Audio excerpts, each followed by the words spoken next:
Hi, welcome. On this video, I want to take just a moment to mention that I'm about to have a new dog show up for a 2-week board and train. And the dog's name is Kobe. He's a pit bull and in need of relationship change with his owner. Now, I'm going to be putting out lots of videos during the entire 2-week process so that people can see, again, what this system looks like. When I talk about interaction-based, how that affects change with dogs by way of, focusing on the role of the owner.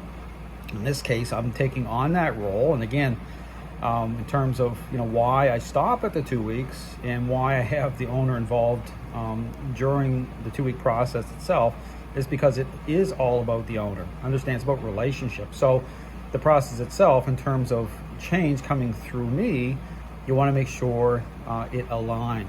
In fact, what you're doing here, it's almost a type of mirroring process in terms of how change happens through how dogs connect with us at a social level. So transitioning that to the owner is absolutely critical. But so is the process. So again, I talk about not using treats, not generating responses with motivating agents right away, which is again so common.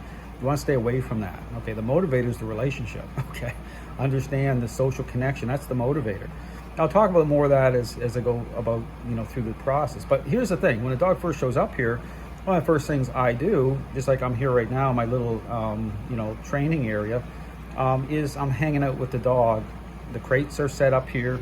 See, I'll turn this around. You see the crates are here, and so I'm in the area with Kobe, and even in terms of using the remote collar, okay, and typically just on vibration to get a dog to start to relax, especially if they're pushing, okay, if they're really trying to say break out of the crate, and so you have to right away start to have that conversation in a way that makes sense to a dog, but in a way that you want the dog to come into agreement with, okay. But again, me being out here, that's another important part, is the dog making sense. I'm right in the dog's personal space. And the dog starts to say, okay, this makes sense.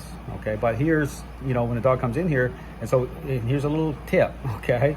If you're a trainer doing a board and train, and you don't want to escalate, or you don't want conflict happening, challenge happening right away, you want the owner brings the dog in to handle the dog, put the remote collar on the dog, and put the dog into the crate for you, okay? So you can start to communicate through the remote collar. Otherwise, if you start handling that dog in the presence of the owner right away, it can escalate really fast, okay? So because, in terms of that contrast.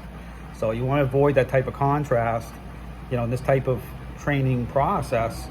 Then the way you want to do it is have the owner, put the dog in the crate, and then if you have that level of control going on, then you want to, again, consider using a muzzle, okay? When you're interacting, you see, past board and trains where I'm doing that. In terms of Kobe, I've already met with the owner, met with Kobe, interacted with Kobe. So Kobe is definitely holding a level of control, but not at that level. So this is going to be a pretty good process for Kobe and for everybody involved. So, but still needing help. I mean, Kobe being a pit bull. So, but again, one of the things, again, hanging out. So I'll hang out here for, in Kobe's space for quite a while before I start to get into a routine. Out to the bathroom, that's all part of the process, but through, again, specific interactions that create change. Thanks for watching.